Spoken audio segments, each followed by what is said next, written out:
waktu SD SMP gitu gue mulai terpapar sama kayak Eminem di film 8 Mile. Dan gue rasa di cerita itu karakternya si Eminem tuh gue bisa relate banget gitu. Terus gue mulai ngulik-ngulik lagi yang ke Tupac, Biggie, klasik top 3 gitu. Salah satu memori gue tentang rap di early childhood tuh adalah di kamar gue dulu itu ada piala gitu yang selalu terpajang di kamar gue.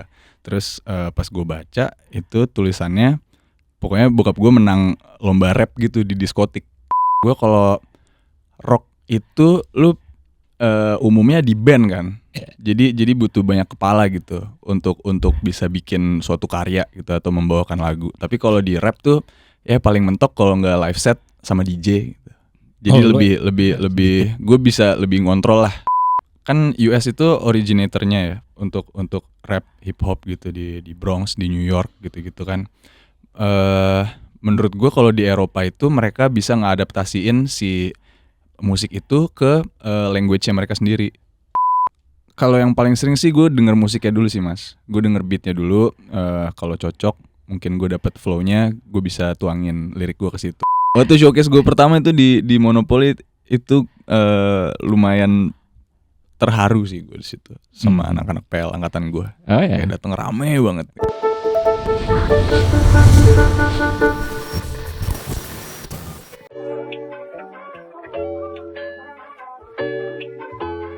Yeah. Bitch, I see the truth in life to the size of mine. Got two of them guys with me all the time. Gon' pop your ex if you cross that line. Tonight you gon' see me shine. My wrist on bling, my neck on bling. Got two of my things in the backside. Riding round and the bus ain't stopping till it's time. You got me waiting all night long. Gotta see me if you want me. Won't be on my own. Yeah, my brother's with me and I'm gone. Off the Henny and we leaning. Got the speakers on, I'm singing, yeah. You got me waiting all night long. Gotta see me if you want me. Won't be on my own. Yeah, my brother's with me and I'm gone. Off the Henny and we leaning. Got the speakers on, I'm singing, yeah. Diterak banget bro. Dan sekarang kita kedatangan sama penyanyinya. Tepuk tangan dulu buat Gazi PL 2017. Nah, kalau gua gak salah, kayaknya lu salah satu dari sedikit anak PL yang merupakan rapper ya kayaknya ya. Gue juga gak tahu sih sebenarnya ya. Tapi gue baru ketemu lu, makanya gue langsung pengen ajak lu ketemuan. Karena banyak sekali hal yang pengen gue bahas terkait dunia rap ini. Gue suka mendengarkannya, cuman gue tidak tahu tentang industri di belakangnya gitu. Tapi awal-awal gue pengen tahu dulu dong tentang lagu ini dong. Gimana cerita dikit. Lagu ini sebenarnya ini kolaborasi pertama gue sama Crazy Brazy. Jadi Crazy Brazy itu buat yang belum tahu semacam record label kolektif family lah yang menaungi musik-musik hip hop gitu. Dan di lagu ini tuh gue langsung berkolaborasi sama KB. KB itu the head of Crazy Brazy-nya gitu. Terus dari lagu ini juga gue bisa akhirnya sama dia ditarik untuk ikut di Crazy Brazy ini. Dan ya akhirnya ini jadi salah satu lagu yang terbesar untuk gue sih so far gitu. Karena dibantu sama dianya dan di bawah naungan Crazy Brazy gitu. Oh oke. Dia dari mana labelnya? Dari labelnya biasanya di Jogja, Okay. tapi dia banyak menaunginya anak-anak dari timur, dari K, Maluku gitu. Lu bermusik di rap ini kan pasti dari beatnya dulu yang orang-orang akan lihat gitu. Nah kalau misalnya lu bermusik itu berarti lu buat liriknya dulu atau lu buat si beatnya dulu? Sebenarnya kalau yang paling sering sih gue denger musiknya dulu sih mas. Gue denger beatnya dulu, kalau cocok mungkin gue dapet flow-nya, gue bisa tuangin lirik gue ke situ. Cuman karena emang gue suka nulis, jadi nggak jarang juga tulisan-tulisan gue yang udah ada gitu di notes-notes HP atau di buku-buku tulisan gue itu gue tuangin ke lirik ke beat-beat lagu gitu. Oh oke.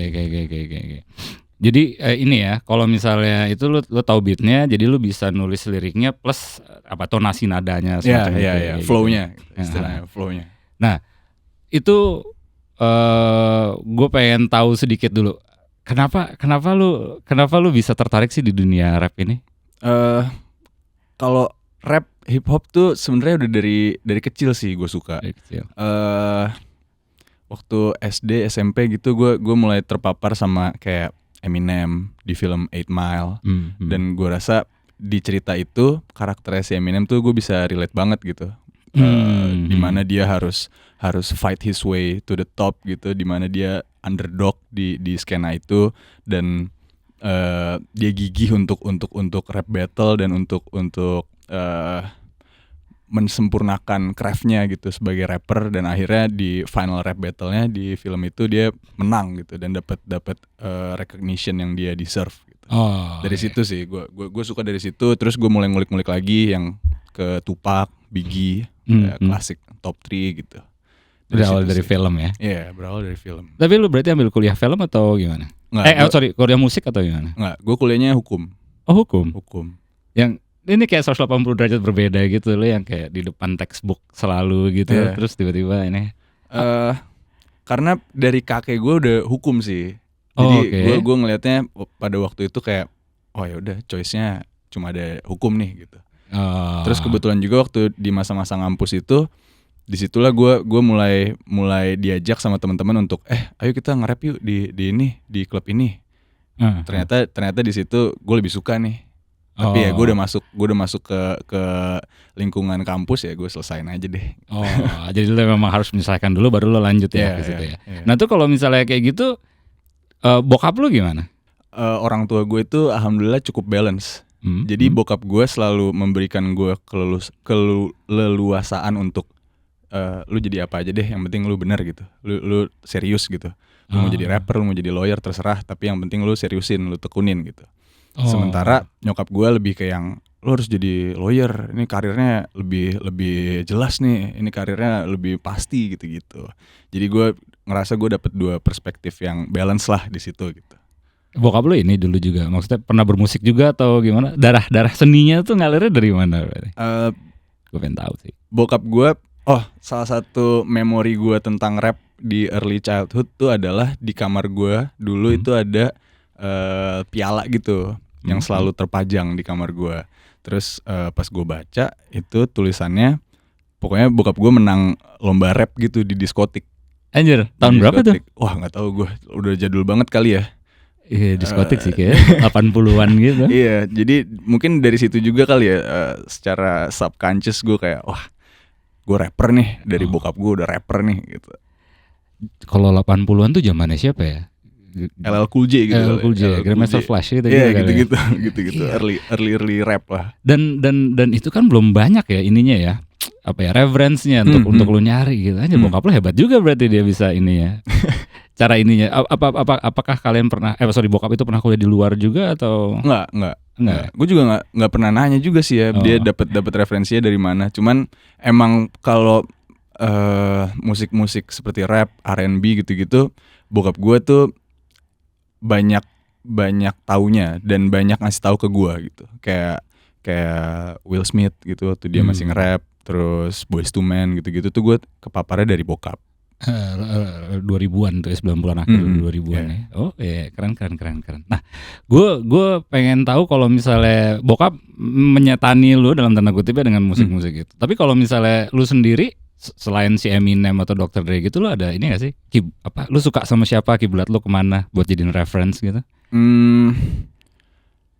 Kalau sekarang sih gue lebih banyak ke skena rap di Europe, di UK, di Italia gitu-gitu sih yang gue suka gitu. Karena mungkin waktu gue SMA gue udah cukup mendalami rap music US kayak Drake, Kendrick, J. Cole gitu-gitu. Cuman gue rasa sekarang di craft gue ini gue lebih suka yang Europe sih. Europe. Lu berarti dari zaman SMA nih udah nge-rap gitu? Enggak, SMA gue ngeband justru. Oh, ngeband. SMA gue ngeband. Lu bawain apa? Gue bawa cover Kelompok Penerbang Roket gitu-gitu, rock lah. Oh iya. Navikula gitu-gitu. Yang buat anak-anak angkatan gue bisa moshing aja. Ini cukup lumayan berbeda nih, kayak lu dari rock ke rap gitu ya. Itu tuh yang membedakan apa ya kalau misalnya itu? Karena kalau dari ininya sendiri, cara bermusiknya sendiri pun juga berbeda ya. Gitu. Kalau yang bisa lu sampaikan tuh apa, gimana tuh bedanya tuh? Mungkin kalau menurut gue dan dari pengalaman gue, kalau rock itu lu umumnya di band kan. Jadi butuh banyak kepala gitu untuk bisa bikin suatu karya gitu atau membawakan lagu. Tapi kalau di rap tuh ya paling mentok kalau nggak live set sama DJ gitu. Jadi lebih gue bisa lebih ngontrol lah output gue gitu kalau di rap. Nggak pusing ya? Nggak pusing. Selain dari genrenya yang beda juga ya. Kalau dari ngelakuinnya sih itu, gue ngerasa gue bisa lebih ngontrol. Kalau misalnya di rock tuh ya kayak drummer ya tiba-tiba maunya apa, gitarisnya maunya apa gitu, terus tiba-tiba berantem terus benar pecah gitu. Agak sulit nyatuin kepalanya gitu. Kalau rap kan ya udah paling mentok sama produser sama DJ udah.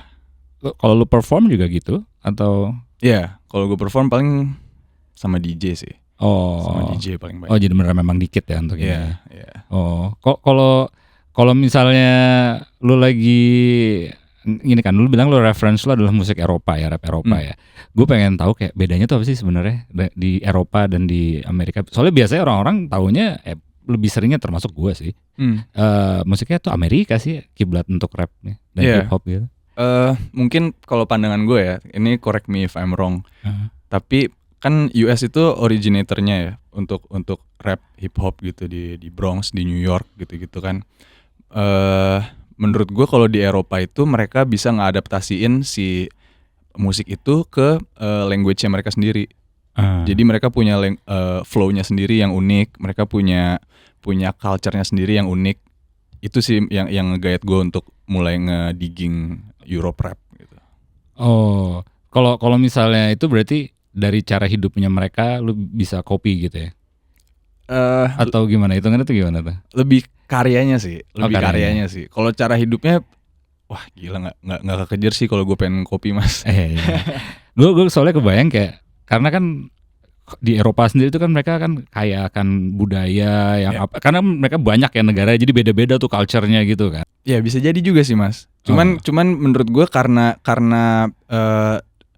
di Eropa itu kesebarnya sangat variatif gitu.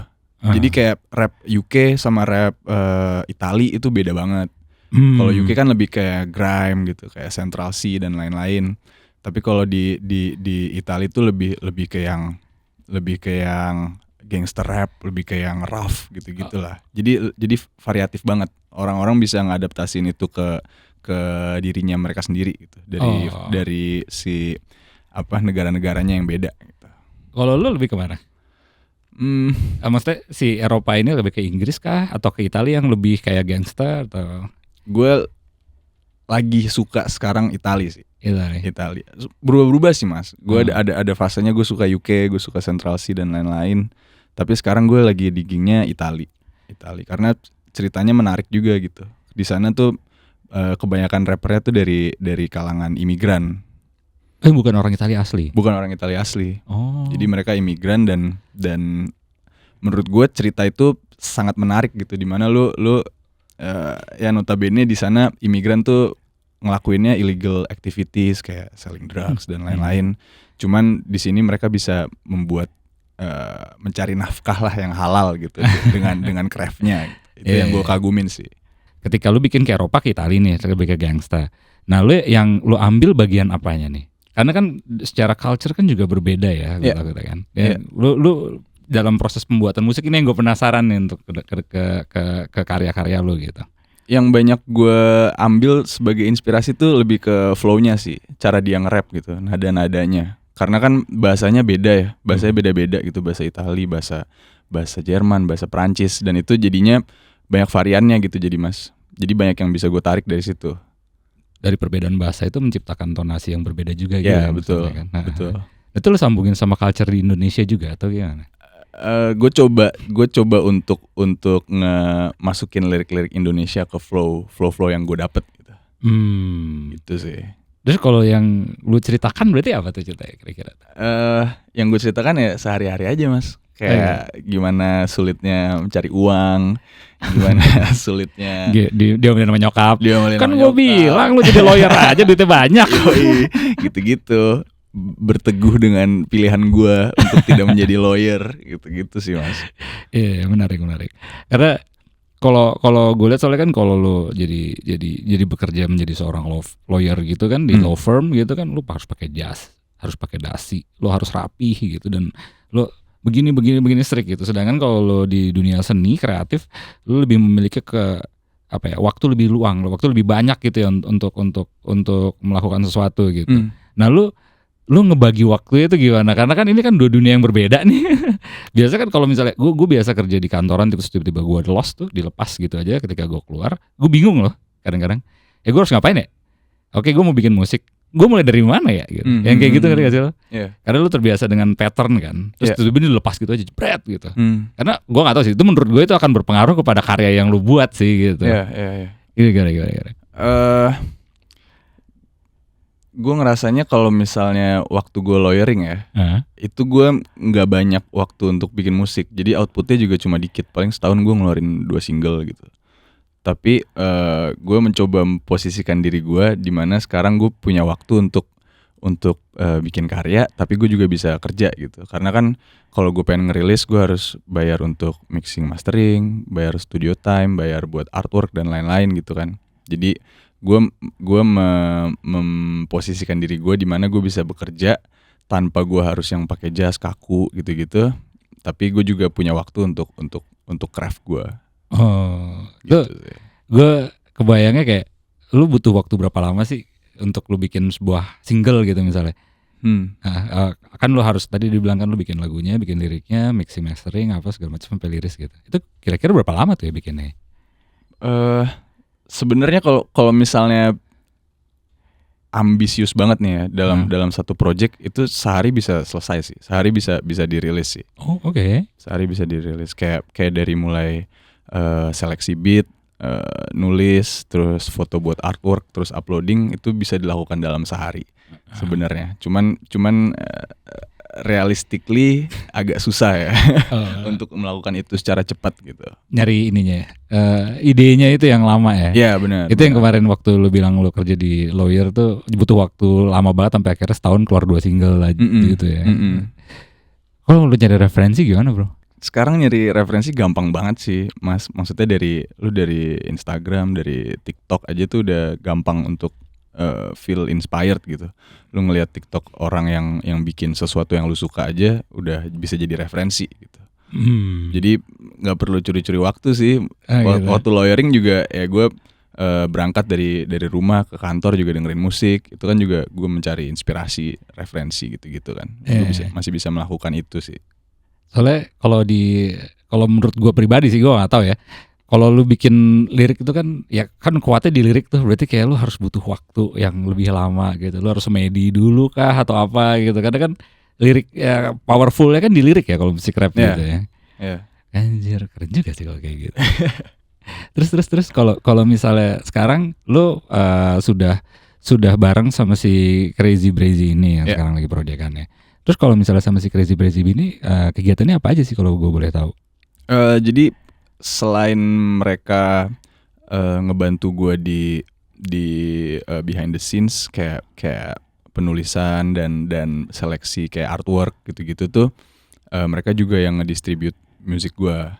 Jadi melalui channelnya mereka ngedistribute single-single gue gitu lah, istilahnya distributor lah. Kalau lirik kan tadi bilang lo ituin liriknya, apa mereka juga ngebantu lirik lo? Maksudnya kayak lo udah selesai liriknya terus kasih ke mereka, menurut mereka bagus atau tidak gitu-gitu atau? Buat second opinion aja sih mas. Oh second opinion. Second opinion aja, dan anak-anak Crazy Breezy ini kan anak-anak yang gue respect craftnya gitu, gue respect apa yang mereka buat, karya-karya mereka. Jadi opini mereka sangat ngebangun sih buat gue. Gue nge-appreciate banget opini mereka gitu. Oh benar. Keren. Gue tuh selalu kebayang, karena kan kalau lu bermusik lu gabung sama apa sih teman-teman lu gitu. Terus abis itu ketika konser kadang-kadang suka bareng-bareng juga tuh. Kalau gue nggak tahu sih, tapi gue pernah beberapa kali nonton konser rap gitu di YouTube ya by the way. Itu tuh kayak di atas panggung tuh rame gitu loh, lu dan kru lu gitu rame-rame nyanyi gitu. Nah itu lu lakukan juga di sini bareng teman-teman Crazy Breezy gitu. Iya, seringnya gitu sih. Dan itu mungkin hal yang balik lagi ke tadi yang ngebedain rock sama rap gitu. Itu yang menurut gue unik di rap adalah lu bisa nge-bring out teman-teman lu gitu untuk ikut mendukung di atas stage gitu. Itu tabrakan nggak? Apanya tuh Mas? Kayak lu tuh nyanyi terus kan ada teman-teman lu juga, terus mereka juga megang mic gitu, terus nyanyi Enggak tabrakan. sih. Justru kalau buat gue lebih seru sih. Gue lebih ngerasa semangat gitu dibanding gue cuma sendiri di atas stage. Menurut gue kalau ada teman-teman gue di samping gue, wah lebih mantep nih. Gitu. Gue lebih pede banget nih gue. Gitu. Mantep sih. Iya emang bener sih kalau misalnya lu rame-rame, biasa kan kalau gue dikasih tahu gitu, kalau lu lagi di atas panggung either to perform atau present gitu, ketika lu di hadapan banyak orang lu tegang, yang lu lihat adalah teman lu. Iya. Lu lihat muka teman lu aja gitu, terus habis itu jadinya mungkin tegang lu berkurang, atau ketika lihat depan merem aja udah gitu. Terus ketika lu bareng sama mereka ini, itu kebanyakan bikin eventnya di mana? Jakarta kah, atau kan dia basically dari ini kan Jogja kan, apa lu banyak di luar kota kah atau gimana? Untuk sekarang gue paling banyak Bandung Jakarta sih, masih Bandung Jakarta. Di mana kalau Jakarta biasanya mainnya? Kalau di Jakarta terakhir itu ada di, gue kalau showcase sendiri pernah di Hotel Monopoly. Kalau di Jakarta. Apa rutin gitu maksudnya sering? Enggak. Oh enggak. Gitu, satu kali event. Satu kali event. Waktu itu kebetulan baru rilis album pertama gue. Di situ kita showcase-nya. Gitu. Oh, oke. Kalau yang terakhir di bengkel SCBD. Bengkel SCBD. Iya. Waktu itu gede kan tuh, crowd-nya juga banyak tuh pasti tuh. Ketika lo bernyanyi itu lo di atas panggung sama ini anak-anak Crazy Beat juga. Iya. Itu lo sampai sekarang masih sering tegang nggak? Terlepas lo sendiri atau ada teman-teman Crazy Breezy di atas panggung? Gue personally enggak sih Mas. Serius? Karena gue tuh nyanyi di depan orang tuh dari kayak kelas 6 SD gitu kali ya. Kelas 6 SD gue udah mulai nyanyi depan orang. Terus SMP SMA juga ngeband kan, itu depan crowd. Mungkin pas SMA ya gue paling tegang tuh. Waktu itu gue pernah main di Tarki, tangan gue gemeteran. Kenapa? Karena banyak ceweknya. Biasa ngeliat laki. Asli. Kalau rock gak tau ya, gue mungkin kalau lu ngakalin lu bisa sih.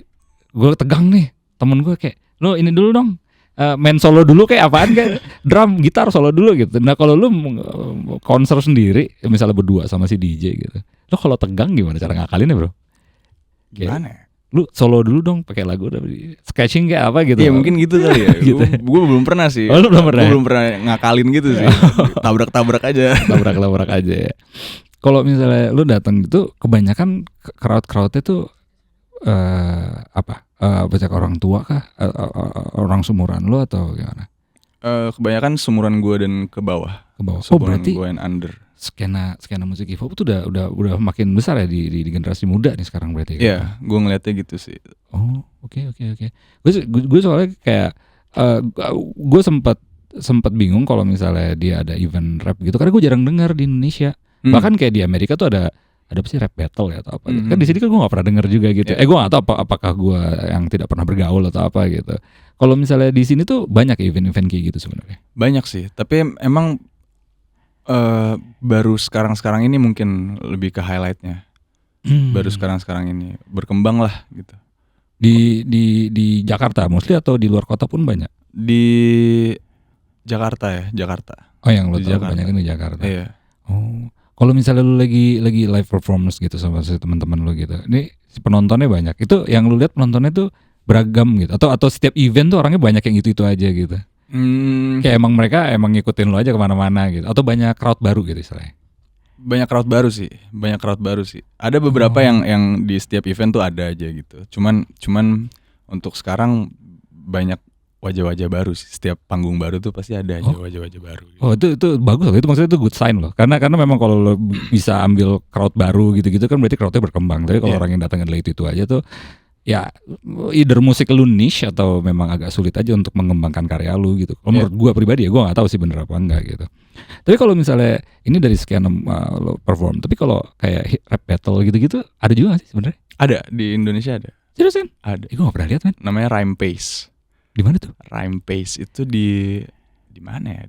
Kalau dilakuin live-nya gue kurang tahu di mana. Cuman dia banyak output di YouTube gitu sih. Biasanya Rampage. Di Jakarta Di mana? Jakarta. Oh, di Jakarta. Di tempatnya ada kayak tempat khusus yang dia selalu itu atau enggak? Enggak deh kayaknya. Oh, pindah-pindah. Kayaknya gitu. pindah-pindah. Oh, gue baru dengar soalnya gue nggak pernah datang ke acara rap battle sama sekali gitu.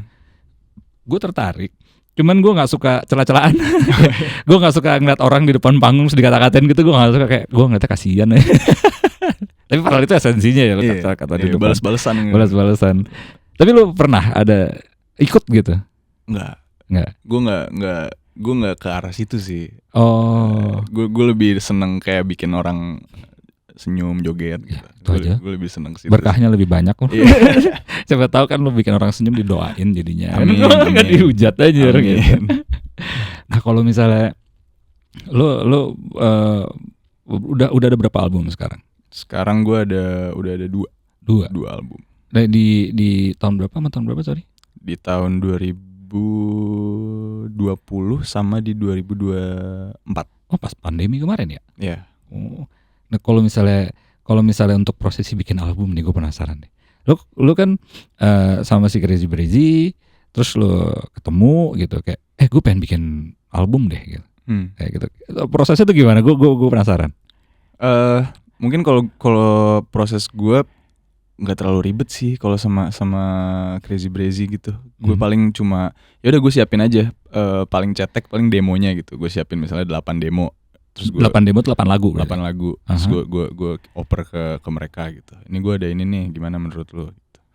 Segampang itu sih sebenarnya. Kalau berarti demo tuh udah berarti ada lagu udah plus beat. Udah, cuman belum dipoles aja, belum di mixing mastering gitu. Oh, kalau itu lu pakai aplikasi apa? Apa itu? Yang buat bikin lagu lo? Gue pakai FL Studio. FL Studio. Oh. Jadi lu pakai itu segala macam, lu siapin beatnya apa, terus habis itu lu kasih ke mereka. Ntar mereka tinggal sempurnain lah istilahnya. Iya, benar. Nah, tuh kalau kayak gitu tuh mereka ikut andil juga nggak kayak? Ini track 1 lebih bagus yang ini deh, track 2 ini.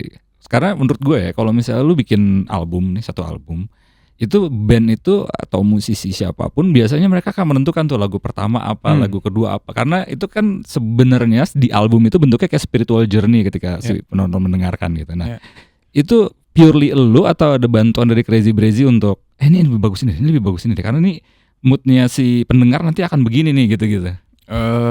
Belum sedalam itu sih.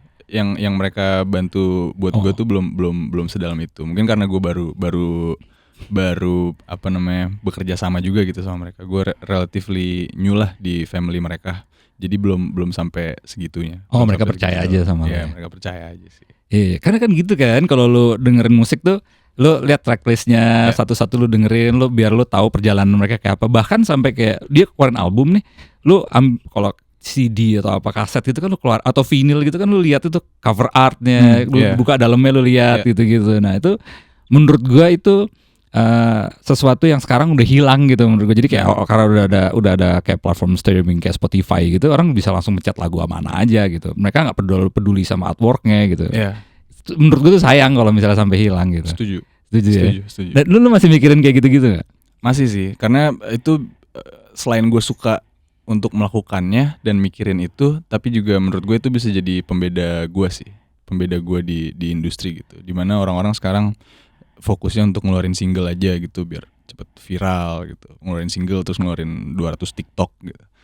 Kalau gue lebih pengen fokus ke si craftnya, si produknya gitu, albumnya, sealbum, whole album gitu. Gue pengen orang bisa balik ke masa-masa dia nge-appreciate satu album gitu, bahkan sampai runtutan lagunya gitu. Mantap. Bukan karena tua nih ya, gue juga kayak gini berarti anak muda juga ada yang berpikiran sama. Kok kalau misalnya itu tuh lebih bagus, gue gak tahu sih, tapi gue penasaran aja, lebih bagus lu ngeluarin single gitu atau langsung album brak gitu? Umumnya strateginya single dulu sih. Oh gitu. Single dulu, ngebangun hype, ngebangun momentumnya gitu kan, sampai nanti misalnya udah single kedua udah rilis, baru announce album gitu biasanya sih. Jarang sih yang langsung sealbum gitu. Oh, jarang ya.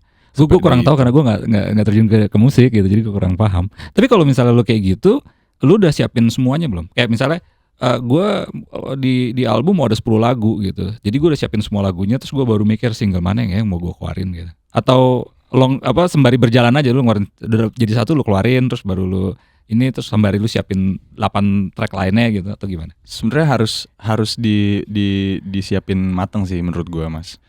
Karena ya lu nggak tahu lu mau bikin lagu sebagus apapun, lu nggak tahu resepsi orang tuh bakal gimana kan. Jadi yang penting lu udah ready aja. Misalnya gua ngeluarin 3 single, 1 meleset, 2 meleset, ternyata yang ketiga yang oke gitu, gua harus ready dengan 7 track setelahnya gitu. Iya gitu sih. Jadi ngebangun momentumnya sih. Momentumnya. Oh, yang selanjutnya itu tapi udah ada di pikiran lu, sudah mulai dibuat gitu berarti yang sisanya.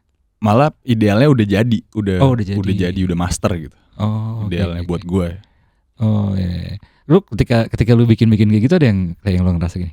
Ini kayaknya belum cocok nih sekarang gue keluarin terus gue simpen dulu lah, jadi lu masukin ke library dulu gitu. Atau ada. Oh, ada yang kayak gitu. Ada banget. Itu kalau misalnya kayak gitu lu apa yang menjadi pikiran lu? Apakah maksud gue kayak ini kayaknya kurang cocok di album ini karena album ini taste-nya kayak gini, jadi gue untuk next album, atau emang bener-bener kayak gue salah deh bikin lagu kayak gini gitu atau gimana? Enggak sih, menurut gue kalau misalnya gue ngeluarin satu project gitu ya, gue udah bisa ngeselarasin semua tracknya gitu. Katakanlah misalnya 8 track gitu, gue udah bisa pede bahwa 8 track ini emang belongs di satu project ini gitu. Okay. Kalau lu sendiri punya ini nggak track favorit menurut lu?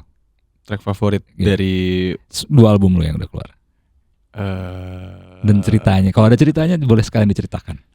Track favorit itu yang tadi sih, yang tadi ke play itu. Friday. Itu karena apa kalau boleh tahu? Itu favorit karena yang pertama itu kolaborasi gue sama KB. Pertama kalinya? Yeah, which is someone yang gue look up to banget. Secara karyanya gue respect banget, dan secara personal setelah kenal sama dia gitu gue super respect juga. Terus si lagu ini sendiri tuh tentang kayak suatu hari gue kenapa judulnya Friday itu karena gue tulis setelah Jumatan gitu. Setelah Jumatan, dan gue berdoa untuk please lah path gue di sini dong ya Allah gitu. Please dong. Keren. Terus setelah itu alhamdulillah ya terjawabnya adalah gue ada satu kesempatan untuk ketemu sama KB ini gitu. Karena apa boleh tahu? Bisa bertemu pertama kalinya sama dia? Dari koneksi aja sih. Teman ke teman. Cuman maksudnya itu rare banget untuk bisa ketemu dia. Gue yakin DM-nya dia banyak lah orang-orang yang mau collab sama dia gitu. Cuman menurut gue itu lumayan divine intervention sih, dimana gue ketemu sama dia dan dia interested untuk satu track sama gue gitu. Terus kalau misalnya ini di Indonya sendiri, lo ada nggak ngambil apa ya dari culture-nya kah, dari apa ya, keadaan sosial gitu lo jadiin referensi buat lirik lo? Akan berpengaruh kan untuk ke beat atau apa gitu maksudnya? Gue suka paling dari penulisan sih, Mas. Dari writing, karena gue lumayan suka kayak puisi buku-buku gitu. Gue demen baca, jadi paling dari situnya sih. Dan gue ngerasa gue butuh itu sih. Gue selalu butuh kayak baca, digging gitu. Lo harus banyak baca sih, karena lo harus bikin lirik yang banyak sekali bar ya. Benar. Nah kalau ada anak-anak PL gitu yang pengen turun ke jalur musik yang seperti lu, which is di dunia rap dan hip hop, menurut lu gimana? Apa yang harus mereka lakukan? Menurut gue pasti beda-beda sih. Apa yang mereka harus lakukan tuh pasti beda-beda. Tapi kalau buat gue personally, yang ngebantu gue dalam berkarya itu baca dan memperluas vocabulary, memperluas kayak pendengaran gue, musik yang gue dengerin gitu, referensi gue digging, paling itu sih, nyari referensi banyak gitulah, apa yang inspire mereka. Dan lu masih lakukan itu sekarang? Masih harus lah, karena kita nggak pernah berhenti belajar. Tuh Om Bros, kalau misalnya kalian mau terjun ke dunia musik terutama rap, ya jangan lupa untuk lakukan seperti apa yang Gazi lakukan, baca. Kalau misalnya kita ngomongin anak-anak SMA lah, ketika lu SMA 2017 ya lu lulus ya gitu ya. Di era-era lu tuh ada apa sih yang hype gitu musiknya? Rock sih, musik rock dan indie gitu. Waktu dulu tuh kayak Bara Suara gitu. 2017 kenceng ya di situ ya. Kencang. Gerald Situmorang tuh. Yo iya. 2006. Kalau itu ketika lu dengerin musik-musik itu yang rap dari siapa berarti? Rap selalu ada sih. Karena lu kan udah mulai terpapar di SMA ya, lu bilang waktu itu kan. Iya. Dari si Eminem itu atau Enggak, walaupun waktu SMA misalnya gue banyak dengerinnya rock gitu atau indie, tapi tetap rap tuh pasti selalu ada di playlist gue sih mas. Gitu. Siapa waktu zaman SMA siapa sih itu 2017? J. Cole. J. Itu Cole. favorit gue dulu, J. Cole. Oh yeah. Lu waktu SMA sendiri, gue boleh tahu nggak lu kayak apa? Apakah lu tukang bully atau Enggak sih, enggak tukang bully sih. Gue apa ya? Banyak ini sih mas, kebanyakan pacaran gitu kali ya SMA. Kebanyakan pacaran sih. Oh gitu. Kebanyakan pacaran. Ya, gue kira kayak lu beneran pendiam di kelas terus kayak belajar gitu.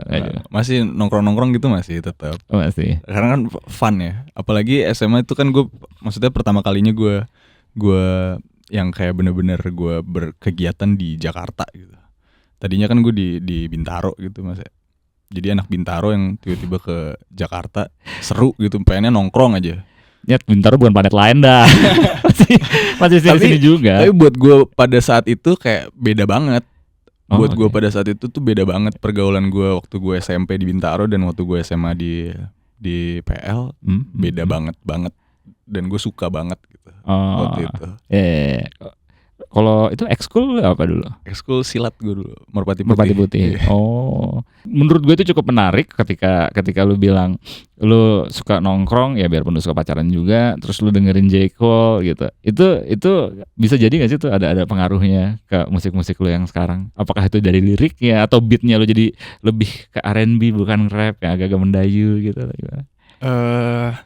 Pasti ngaruh sih mas. Secara gue sadarin atau enggak pasti ngaruh sih. Pasti ngaruh masa-masa, apalagi masa-masa gue kelas 1, kelas 2 gitu yang masih nongkrong banget gitu, belum fokus nyari kuliah dan lain-lain. Menurut gue itu ngaruh banget sih ke musik gue. Bahkan kayak sampai sekarang pun teman-teman gue yang suportif di musik gue dan menyediakan wadah untuk gue bersuara itu masih anak PL juga gitu. Angkatan lo? Angkatan gue. Oh, mereka banyak yang di musik juga berarti? Enggak, lebih support aja sih. Support system aja. Oh. Support system. Jadi kalau konser di mana mereka bawa banner gitu. Gitu. Bawa pentungan-pentungan. Iya. Waktu showcase gue pertama itu di Monopoly itu lumayan terharu sih gue di situ sama anak-anak PL angkatan gue. Oh iya. Kayak datang rame banget gitu. Oh, bagus dong. Yoi. Gue ngelihat, misalnya gue lihat di lagu-lagu lo itu musik lu tuh bukan yang kayak nge-rap terus marah-marah gitu, karena menurut gue lebih tenang gitu. Kalau musik lu ya, kalau gue dengerin, makanya gue bertanya gitu, apakah ini ada pengaruhnya dari situ juga gitu, dari masa-masa, karena mungkin gue nggak tahu juga, mungkin karena lu ada di sebuah lingkungan yang mendukung lu gitu waktu SMA, jadi lu merasa tenang dan nyaman, kayak lu merasa disupport gitu.